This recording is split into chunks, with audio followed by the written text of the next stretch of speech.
it might make sense to start the recording here. Yeah, so I was saying, Gershon Margolis, Imperial Advisory, outsourced CFO. Businesses use us when they recognize that they need a CFO but can't justify bringing one on full time. People call us when they realize, when they know that there are financial considerations involved in their day-to-day business decisions, but they don't have a financial strategist on the C level to help with the decision-making process. We often deal with decisions about people, sometimes hiring, sometimes firing. More often we're brought in to help with growth. And so growth is probably hiring people, but definitely part of growing is sometimes terminating people. And sometimes, obviously, businesses are not growing and they have to make wise decisions then too. And so it's very important for us and anyone running a business to have an idea of how to navigate the waters of laying people off when that is the right move for the business or the employee or whomever. And to that point, it's our pleasure to have Barry here to tell us how to terminate when you must terminate and how to not get sued while doing that. Thank you, Barry. From Supportive HR. Barry from Supportive HR. Pleasure to have you. Thank you very much, Gershon. I appreciate that intro. Thank you very much for inviting me to be here. There certainly are few things that rise to the tension level in the minds and hearts of business leaders, anything close to having to terminate an employee. It's certainly one of the most challenging things that most business leaders face. They're experts at running their business. And when it comes to performance management, and in particular, working with employees that are underperforming and moving them out of the company, it's extremely stressful for many of them. Rightfully, it's not a simple decision. They realize that they're dealing with a person's livelihood. People want to do the right thing. They want to take care of people. They want to take care of their companies. So I'm going to try to share some strategies and tactics to help that go easier, help take away some of those headaches, and give people confidence to be able to run their business and terminate an employee when needed without having to worry that they're going to get sued. I'm going to share my screen. I do have some slides here. Just give me a moment. Will I be able to share my screen? Am I set up for that now? I hope so. Jake? Jake. You should be able to. Okay.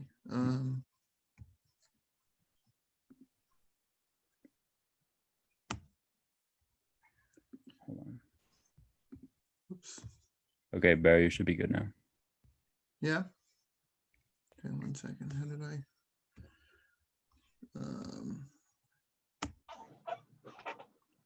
I'm sorry. Where am I going to share my screen? Bottom middle, share screen. Hover over the bottom. Oh, there it is. Not sure why I missed it over there. Sorry.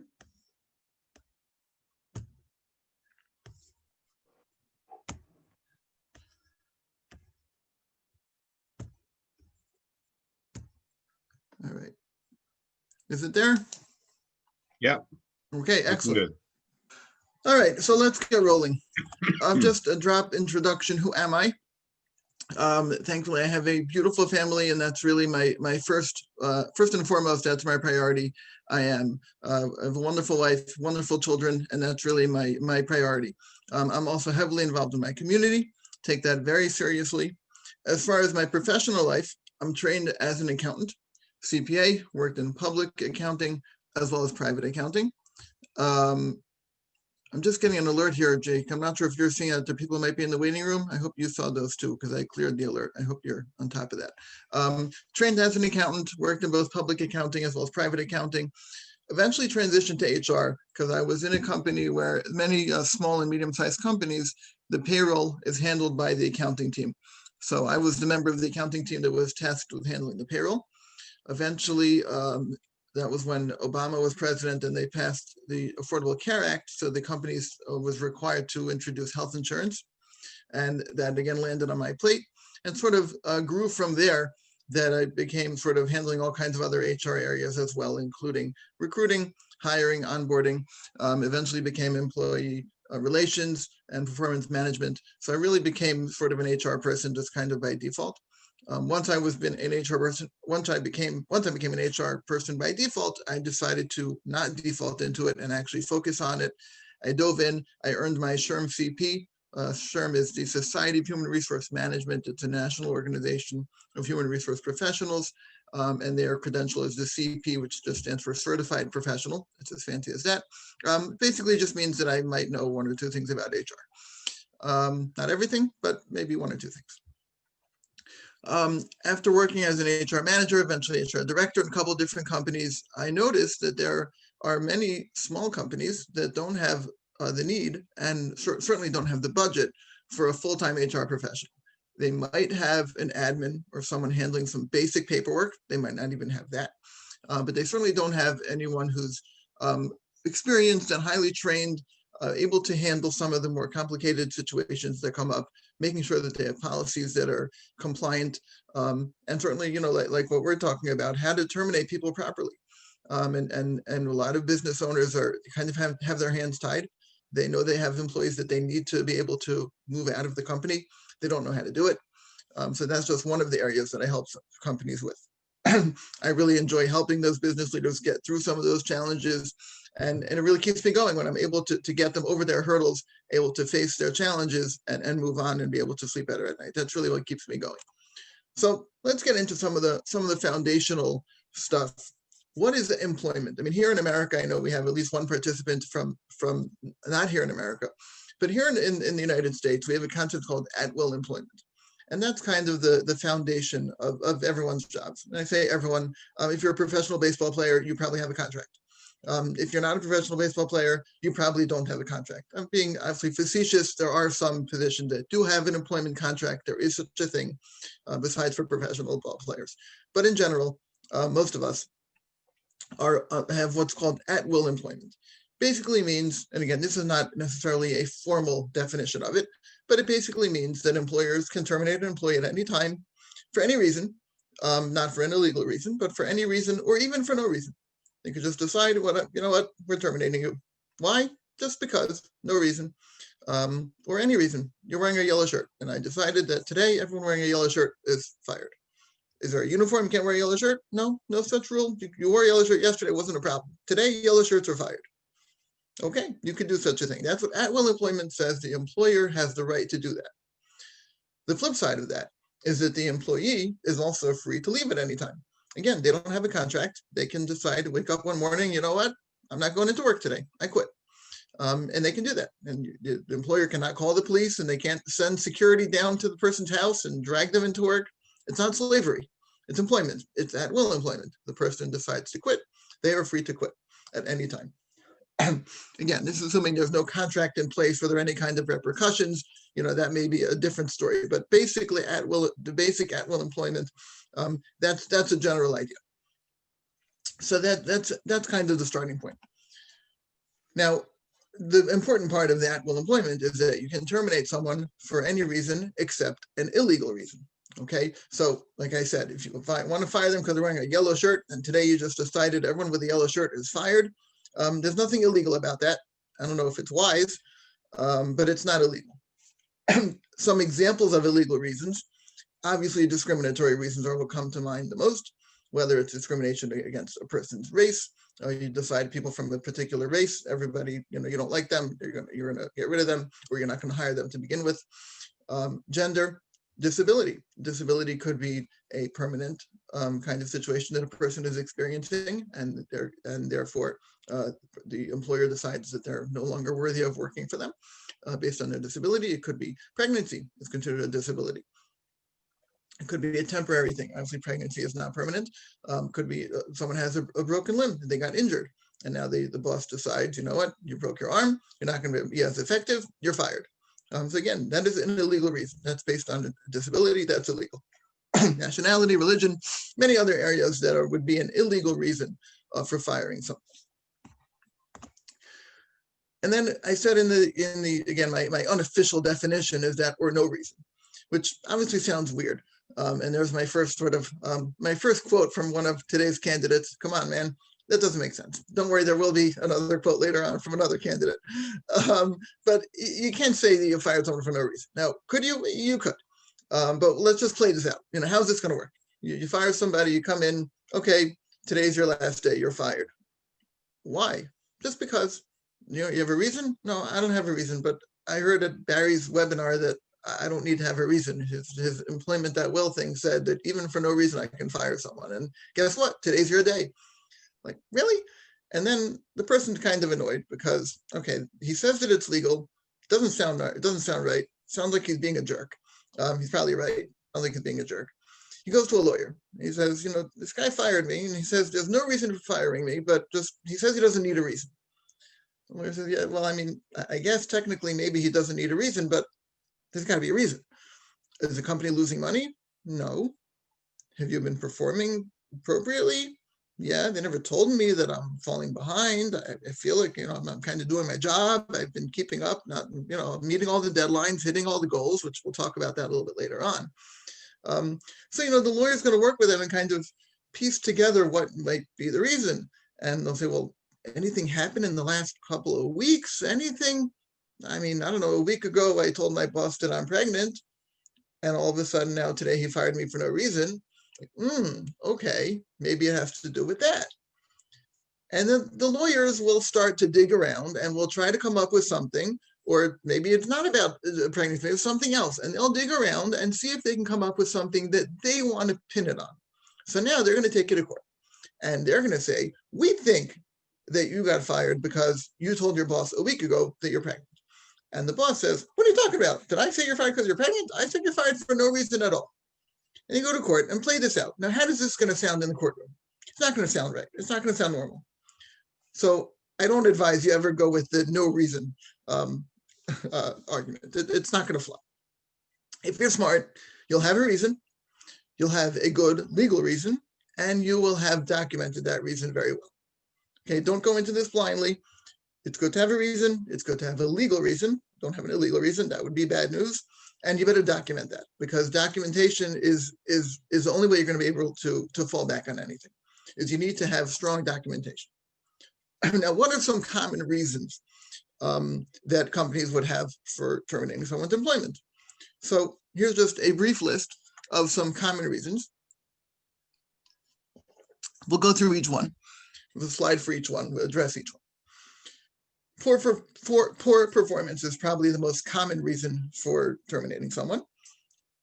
And again, we'll talk about how to sort of go down that road, how to deal with that and cover yourself and to eliminate or at least diminish the possibility or liability of lawsuit chances. So that's the first reason, poor performance. Someone's just not performing up to par, they're not hitting their goals, they're not doing what you need them to do, you need to move them out of the company.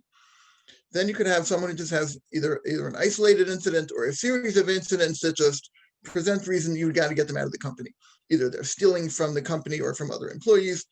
They're acting in an offensive manner towards other employees or towards customers. You can't have them around. They're a liability for the company.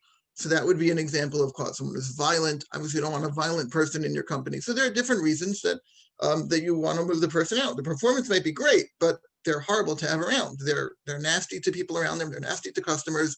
They're not good to have around. So that could be a reason. And again, we're going to talk about each one of these a little bit more in depth.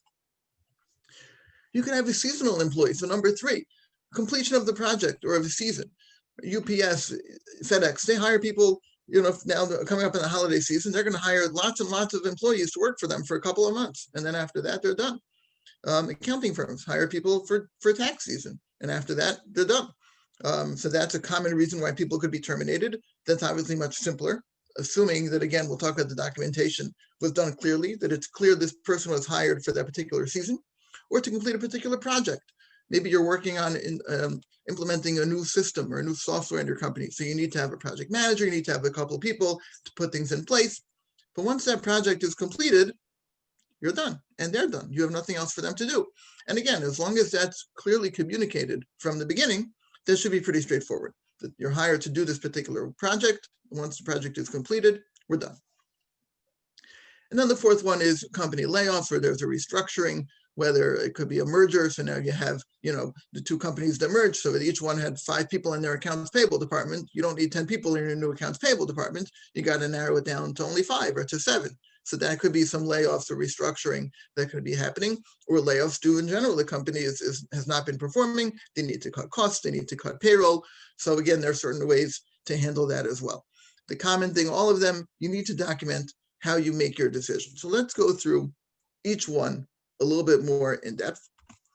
Feel free to stop me. I don't see any chats, but call out any questions, unmute yourself or interrupt me. It's fine. I don't mind. I do have a couple of questions that came in earlier. I'll try to get to at the end, but feel free to jump in at any time.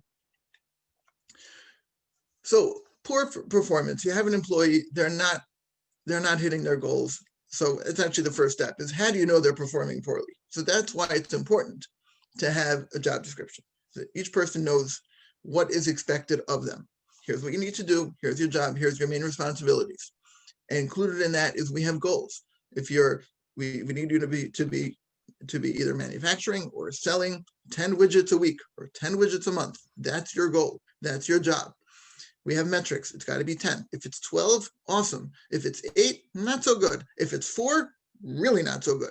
So you have goals and you have metrics and you have performance reviews. And now it's very clear. This person is supposed to be doing 10 widgets and they only did 8 or they only did 4.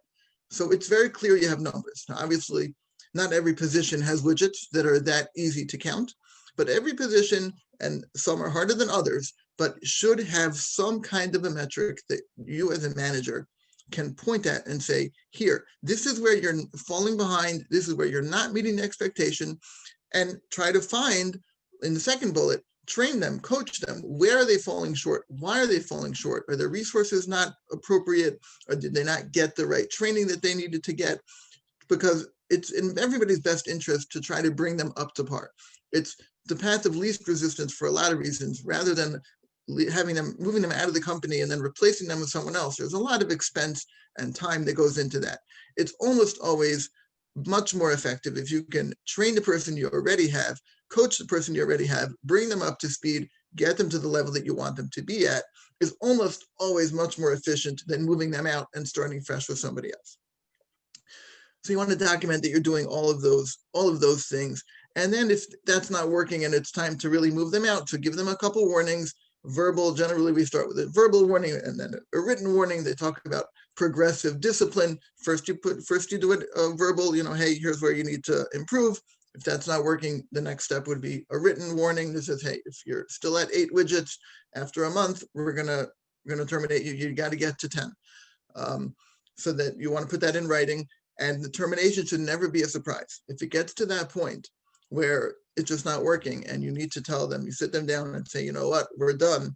They should know it's coming, because they should have known already they needed to get to 10 widgets. And they know you told them, in the next month, I need you to get to 10 widgets. Otherwise, we're going to have to end the employment. They know they only did 7 widgets. So when you sit them down at the end of the month, they know exactly how that conversation is going to go. There are no surprises there, because they know they didn't do 10, they only did 7. We'll come back to that again later on. The termination should never be a surprise. That will make the termination meeting that much easier also. So if you skip some of these steps for whatever reason you decide they're not necessary, you'll just wait to get to the termination meeting. You're really setting yourself up for a more difficult termination meeting, because now you're catching them totally off guard. They had no idea that you needed them to do 10 widgets. They thought 5 widgets was perfect. And now all of a sudden you're telling them that they're fired.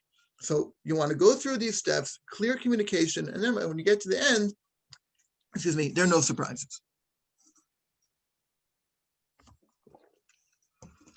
Let's talk about the second one.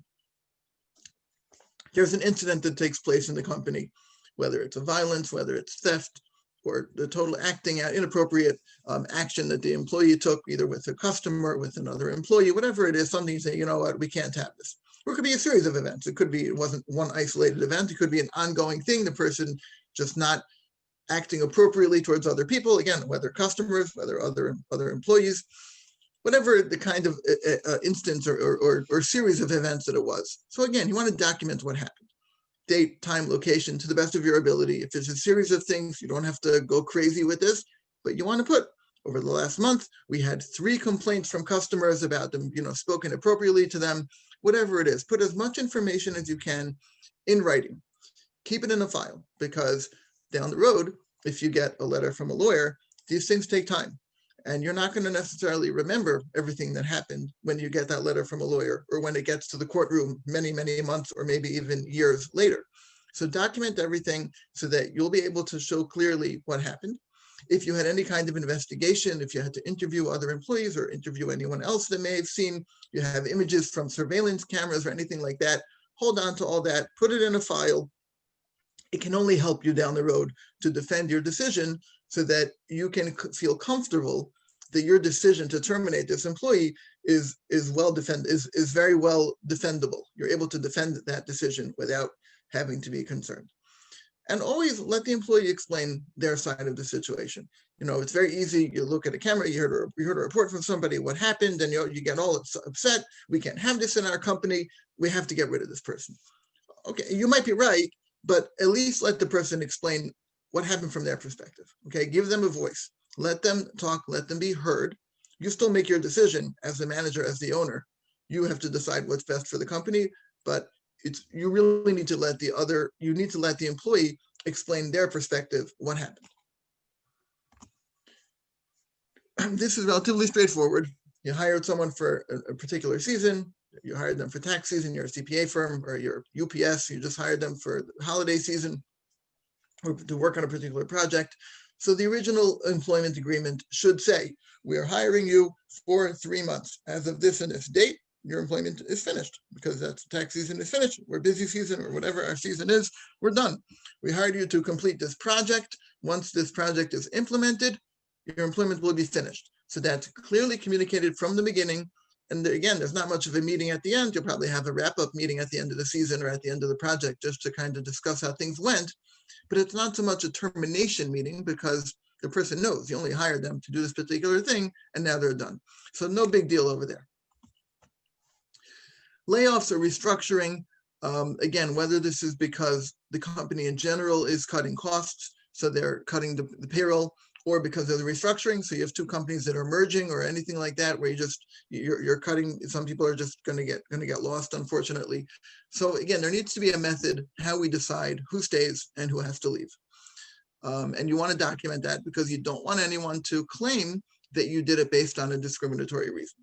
It's not an opportunity to discriminate. We can't say, oh, well, you know what, we have to cut things down. We have to get rid of 5 people from our accounts payable department.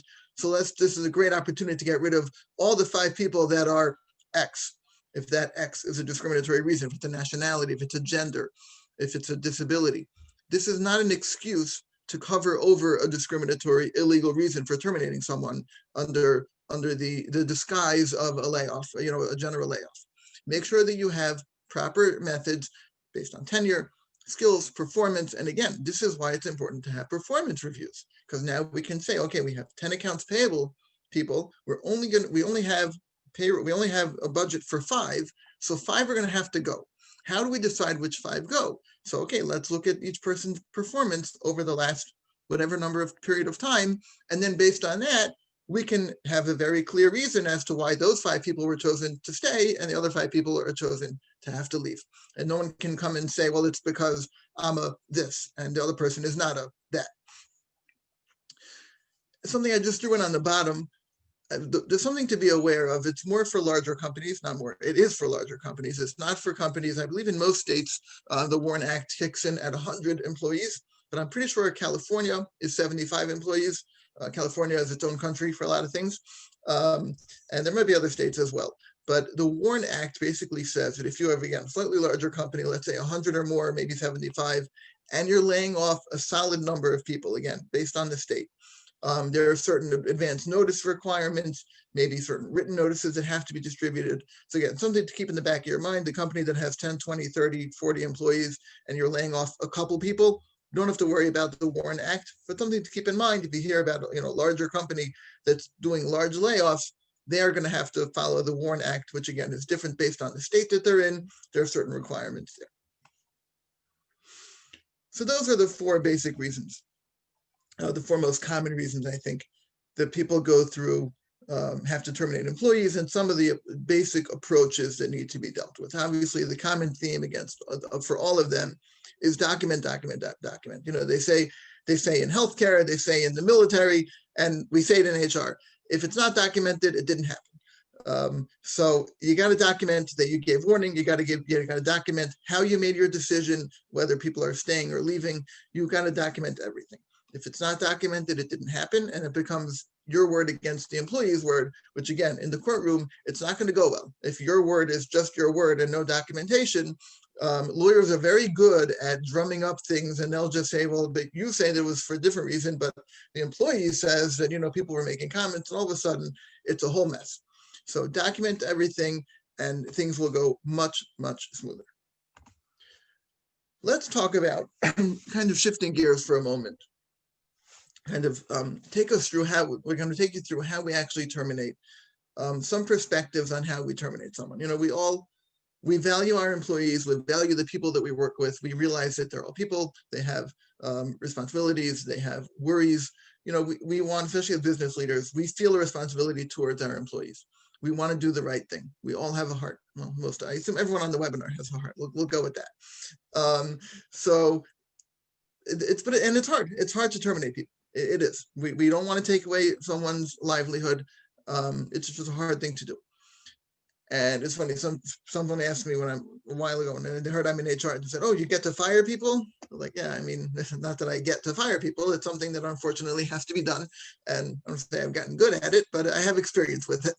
And yeah, I guess maybe you could say I've gotten good at it. But there are certain tips and certain perspectives that I think I find helpful, and I think they've been helpful for other people as well.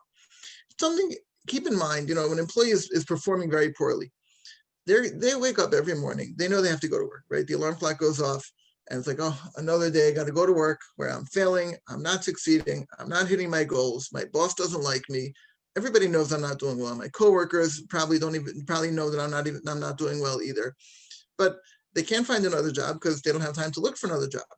They have a full-time job, they got to be at work every day at 9 and stay till 5. They don't have time to look for another job. They can't just quit because they're not going to get unemployment if they quit on their own. So they're feeling very, very trapped. They got to go to work. They got to make a living. They don't have time to look for another job. They know they're failing. They feel miserable. They're trapped. So when you actually terminate them, sometimes or often in a situation like this, they can actually be very relieved. I'm not saying that they're going to call you up a week later and say, thank you so much for firing me. They probably won't. They probably won't say that to you in the termination meeting either.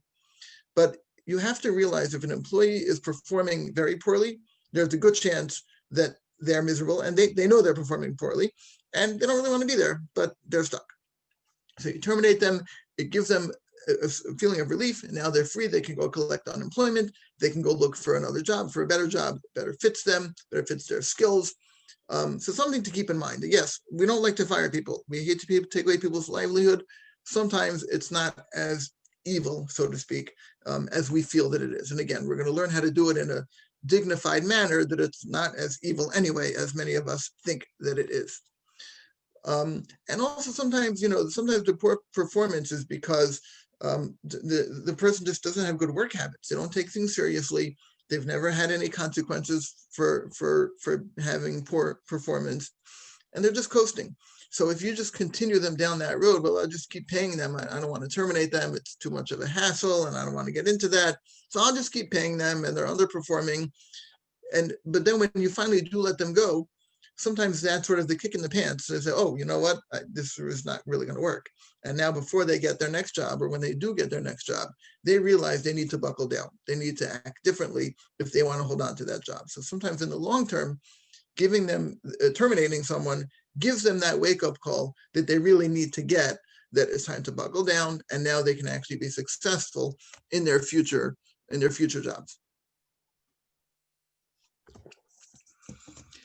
And as far as sort of that other voice inside our heads that sometimes says, you know what, I just feel bad and I don't want to do it to them, and it's going to be hard and it's going to hurt them, and I don't want to take away their livelihood.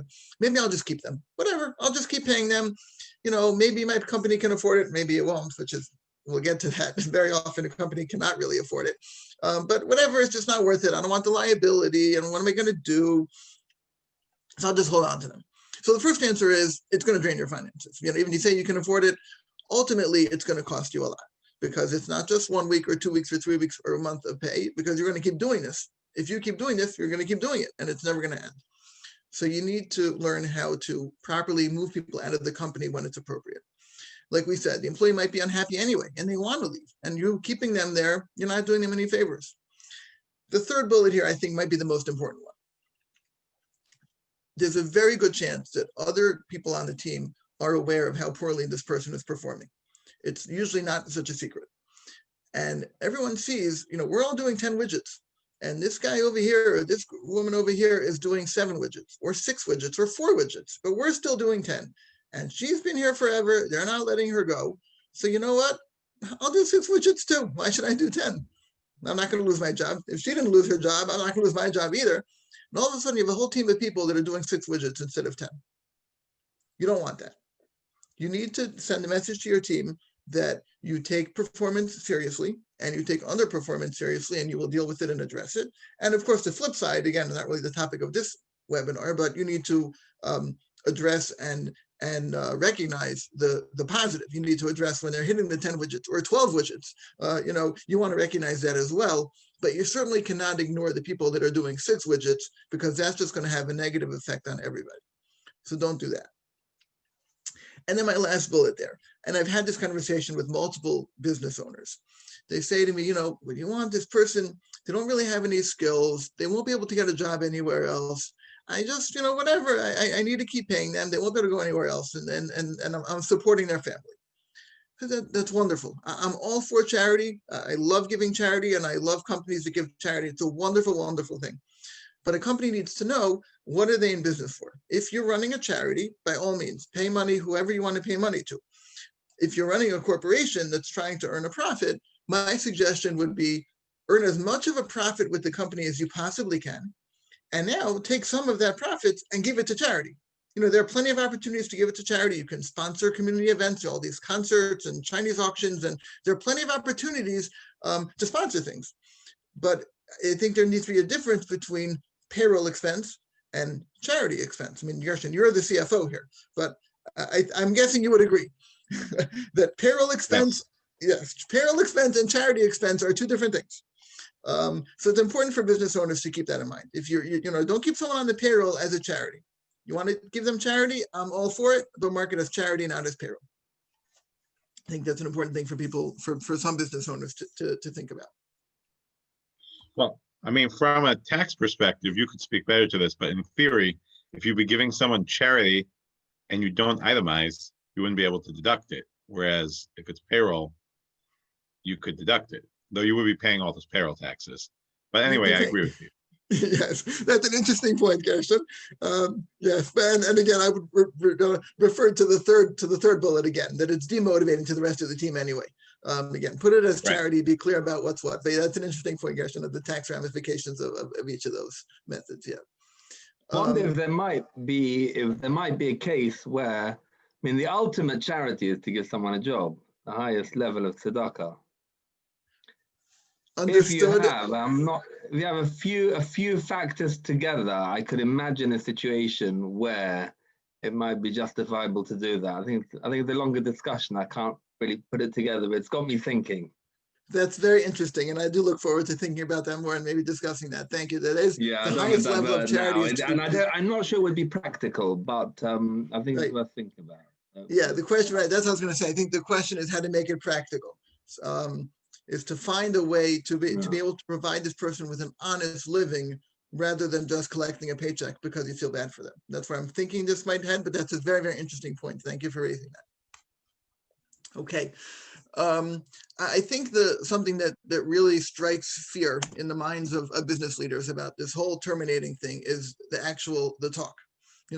People talk about how parents have the talk with their children. I think in some ways, employers having the talk with their soon-to-be former employees might even strike more fear into their minds. It's not fun to have the talk that they're moving out of the company, that you're terminating someone. But again, with some of the perspectives that we spoke about, and I'm going to share you some more real practical tips, how to have that talk, how to approach the talk, how to prepare for the talk. It's really not as fearful as many people think. And again, like we mentioned earlier, it should not be a surprise. And that'll make the talk that much easier. if things have been laid out in the appropriate steps and the employee realizes, I have not been doing 10 widgets, I've been doing 6 widgets, and I tried harder and I did 7 widgets, and they've trained me and they've coached me, and now they warned me that if I don't get to 10 in a month, I'm going to be out. And now the month is over and they did 7, that talk is going to be very easy, because it's almost it's almost like there's no confrontation here at all. So let's just go through some general guidelines. If it's appropriate, if it's possible to have a third person present for that meeting, it's a good idea. It avoids any kind of why did they say this? Why did they say that to me? Misinterpretation, or even worse, a total and outright lie. If they can go to a lawyer and say, this is what they said to me when they fired me. Like, well, I never said that. If you have a third person in the room, they can back you up. There are just a lot of advantages to having a third person in the room if it's practical. Sometimes you'll have the manager and the HR person in the room with the employee. Some companies are smaller, there's no one else to be there. There's one boss and an employee, and that's it. And other employees, but it doesn't make sense to just bring in a random employee into the office. If it doesn't make sense, don't force it, because then it just makes things more awkward. But when it's possible to have a third person in the room, it is a good idea. Before the meeting, make a game plan. Who's going to say what? Is it the HR person who's going to talk? Is it the manager that's going to talk? What are they going to say? And again, I'll share a little bit of a script with you. Who's going to say it? Now, based on this employee's personality, how do we think they might react? Are they the kind of person who gets very heated and there's a good chance that they're going to start yelling at us? Maybe they'll get physical with us. Or is it someone who's just going to, understand it? We have to try to game plan and approach, and we might be surprised. We might have someone who generally is very quiet and we're expecting them to just take it in a dignified manner, and they might surprise us. They might not take it that way. They might get loud, they might yell, they might throw things. So we have to try to game plan a little bit what we think might happen and make a game plan. What if this happens, here's what we're going to do. If that happens, here's what we're going to do. If there's security in the building, some larger buildings will have security. Some companies will notify security that we're about to terminate somebody. Again, there are more and less dignified ways of doing this. Just at least have them on call. I had where I had to let someone go, and this person was a physically large person and someone who had proven himself to not always be able to control his temper so well. And there was no one else that would have been appropriate to be in the room with me when I had the conversation. But I told my office neighbor, the person in the next office, I told him, I said, by the way, at 4 o'clock, do me a favor, be in your office and be on the lookout. I don't know what's going to happen. I told him, I said that we're going to have to let this person go. So just do me a favor, don't disappear on me. Make sure you're nearby in case things get out of hand. I need you to be, a few feet away rather than somewhere else in the building. So again, kind of game plan, keep things in mind, obviously protect your physical safety. But usually, most people do take it in a dignified manner. I have other stories where not, but we'll hold off on some of the stories. Obviously coordinate with IT security to disable any kind of access that the person might have, and you need to disable, whether it's software systems, the access to the doors. Usually most buildings now have electronic door, like card key, what do they call them? So you just make sure those are being disabled appropriately so that you don't have someone walking around with the continues to have access to your door. And the script. We'll talk about the script for a little bit. Sorry, before we get to the script, what is one thing? Here's a question I would just think about for a moment. What do you think is the one thing that you must absolutely have at the meeting? Okay, one thing that you really, really should have at the meeting. I can't see what you're holding. Watch. A watch. Oh, okay. You don't want to get carried away with the time. You don't get lost with the time. Okay. That's a good one. I'm actually going to give a hint. There's a hint written on the slide. You should have it there before you start. If you have to start looking for it, it could make things worse. Another hint is this is not even a legal thing. This is more of a humanitarian, or I would say to be a mensch kind of thing. I got tissues. Yes. Sorry? Tissues. Very good. Very good, Gershon. People can get emotional at a meeting like this, and you have to be prepared for it. And if in the middle of the meeting, the person starts crying and you say, oh, I'm so sorry, let me go look for tissues. And then you go disappear and go looking for tissues. It's extremely embarrassing, extremely uncomfortable. if before you start the meeting, you have a box of tissues already on the table within arm's reach, no one has to do anything. If the person feels that they need to take a tissue, they'll reach over and take a tissue. You don't have to make a scene of going to look for tissues, have them there. It sounds like a small thing, it sounds like a silly thing, but it's not. Any little thing that we can do to try to maintain this person's dignity. They're going through a tough time. No one likes to be fired. It's a horrible experience. Not minimizing that at all. It's a horrible experience to be told your job is not your job anymore. Go home, we're done. It's horrible. If you can do one little thing, have a box of tissues in front of you, so that if the person feels that they need a few tissues, they don't have to ask you, do you have tissues? Where are they? They're down the hall, they're in my drawer, they're already on the table, they're right there. Just reach out and take one. It really goes a long way. Some general guidelines how to actually have this conversation. Don't ramble for 10 minutes telling them, well, we brought you on when you started here 2 years ago. We were all excited and we thought it was going to be good. Don't give a whole history of their whole history working with you. No one wants to hear that right now. Don't berate them. Don't lecture them. Make it quick. And don't say, here's your other presidential candidate quote of the day. You're fired. Don't do that. That's not the way to do it. There's no reason to use the word fired at all. There are other much nicer words. I keep saying terminated, ending your employment. They're very clear. Don't be vague. Don't beat around the bush, and we'll talk about that in a second. Don't be vague. You want to be very clear, but you don't have to use the words fired. And also, don't bring emotion. You can be supportive and empathetic. If the person is having emotion, you can sort of respond in kind, trying to comfort them, but there's not a place for emotions. Sticking to the facts, here's the decision, and move on. So here's just, don't go in circles here. We're not sure if you have a future here. We think it might be time to part ways. It might be a good idea to separate for a little bit. Now, what is the employee thinking when they hear that? Okay, you're not sure. You think it might be a good idea. So the employee, after hearing that, thinks, okay, so it sounds like I still have another month to prove myself, right? That's what it sounds like from that. But if you're having this conversation and then chances are you already made the decision, either you or your higher ups, someone made the decision that we're done with this employee and today's their last day. Don't mislead them by talking in circles because you can't get the words out. Practice your script, which I'm going to show you in a second. Practice your script. Say the 2 sentences that you need to say and put their mind at ease. While you're going in circles and giving the history that when you started here 3 years ago and we thought it was good and then that, and you're going on and on and on, they don't know where you're going and they're confused and they're nervous and they're scared because they probably think where you might be going, but you're not going there. You're going in circles. You think you're not sure. You're just confusing them and stressing them out. Say very clearly, we have decided it is time to part ways. Unfortunately, today is your last day with the company. There's no room for interpretation. It's very clear. We made the decision. You want to say we, you want to say I, you want to say the company. It's not important. Whoever it was, the company decided, I decided, we decided, whatever makes you more comfortable, but we decided it is time to part ways. Unfortunately, today is your last day with the company. No room for misinterpretation. Everybody understands exactly what was said.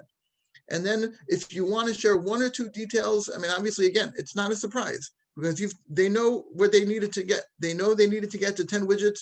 They know they've been doing 6. So it's not a surprise. So just tell them, we're done. The decision was made. You didn't get to where we needed to get you. Today's your last day. Should take very quick. And then just move on to sort of the housekeeping stuff, your final paycheck, how it's going to be paid out. If you're able to give any severance pay, you should never give severance pay without a signed release of liability. That's a contract that should be written before any severance pay is distributed. That says basically that they're releasing the company of any liability, and then you'll pay them whatever it is, severance pay. If they have any benefits and they're continuing, you can, there's COBRA requirements as to continuation of benefits. And these are kind of housekeeping stuff that they're not really going to listen to that much on the details in the meeting. You'll follow up with this in writing anyway. You or the HR person, whoever it is, will follow up with benefits information. If they have a laptop or a cell phone or keys to the company and anything that needs to be returned, you'll talk about that quickly, kind of move on. Now, they may want to respond, right? They're in the room too. So you're not just giving them a speech. So let them talk, let them unload. They want to, they may want to vent a little bit, but don't get sucked into a debate. It's not a negotiation.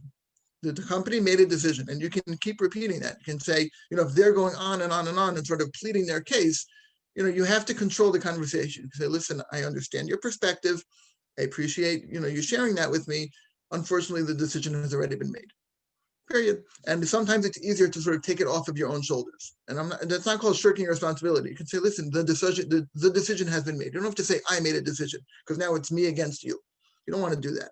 The decision has been made. And then, I appreciate you sharing that. If they want to give their perspective, I appreciate that. Unfortunately, the decision has been made. It's not a debate. It's not a negotiation. I know I wrote that twice. It's something to keep in mind, because it's very easy to get sucked into that. The employee may be pleading their case, they're begging, maybe they're crying, right? And you want to be sympathetic, you want to be as dignified as possible, but I'm sorry, that's the decision, I'm very sorry.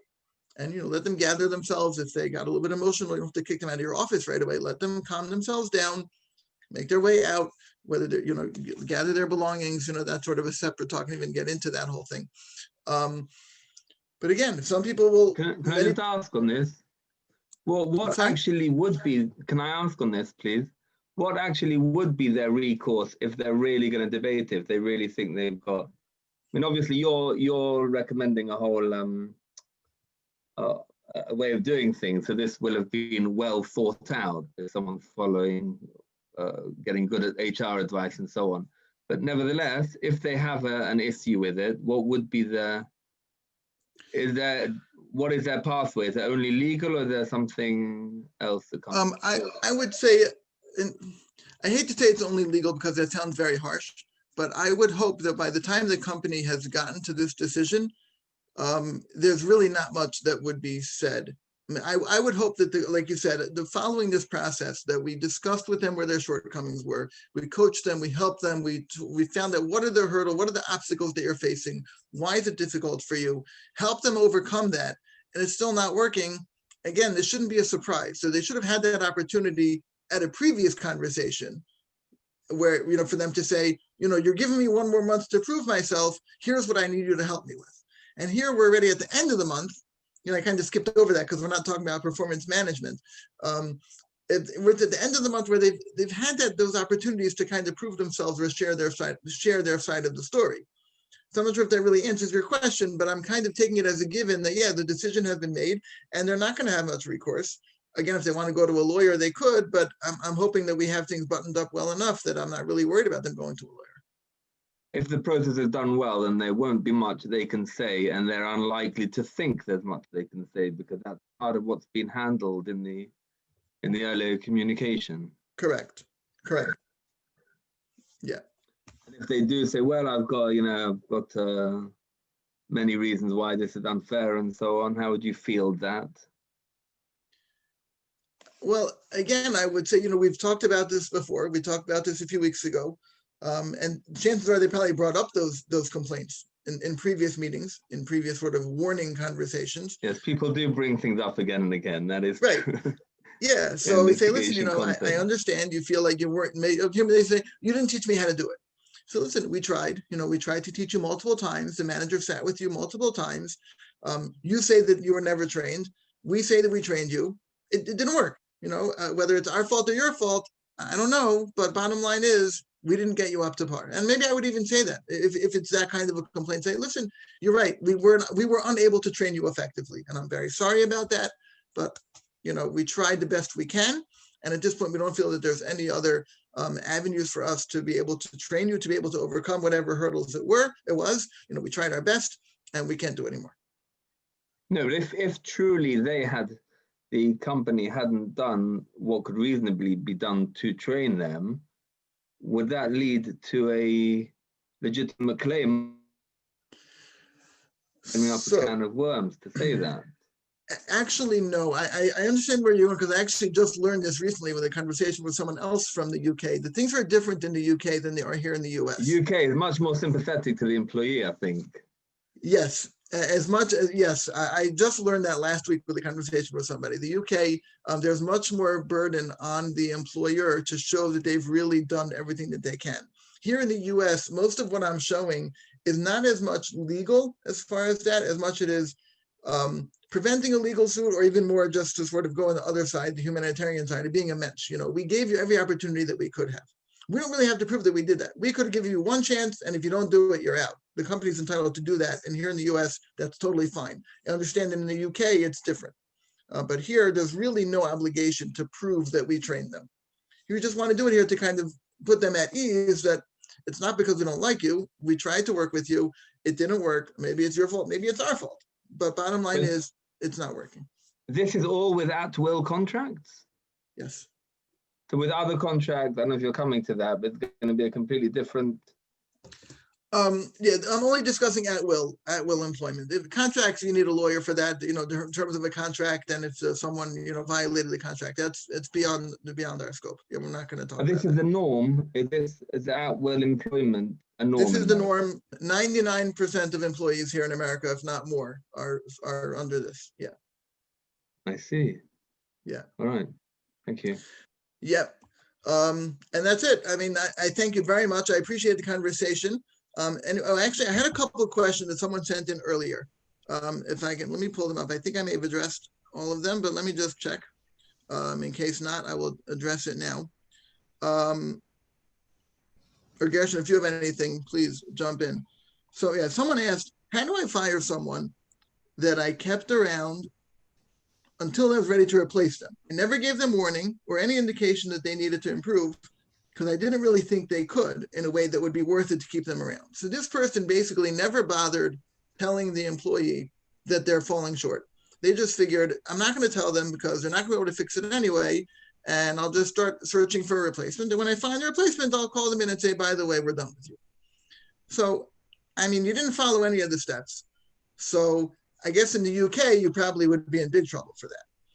Here in the US, technically, you're not automatically in trouble. I don't think it's the right thing to do because you didn't. I think it's only fair to give people an opportunity to fix. It's very easy for me to say, I know they're not going to fix it. Okay, but at least you can feel that you gave them the opportunity and you communicated with them that here are your shortcomings. And if you're not able to overcome them, we're going to have to move you out of the company. If you didn't do that, you can still terminate them. You can just call them in one day and say, hey, we made a decision, go to the same, you can use the same script and says, today's your last day. Unfortunately, we made a decision. Unfortunately, today's your last day. You can say that to them, but they're going to be surprised. So you take away that whole level of feeling of their feeling that you actually, worked with them because you did not work with them. You decided that there's no future. You didn't even give them the opportunity. So it's like it's a funny question to answer. I mean, how do you fire someone? You just tell them the same words. We made a decision. You just don't have all the backup support. I mean, you may have documented for yourself where their shortcomings were, but you certainly do not have documented that you ever discussed it with them and warned them. So again, if they choose to file a lawsuit, if they can try to dig up something that says that it was for some kind of discriminatory reason why you let them go, you may have your own documentation as to where their shortcomings were, and that will help you.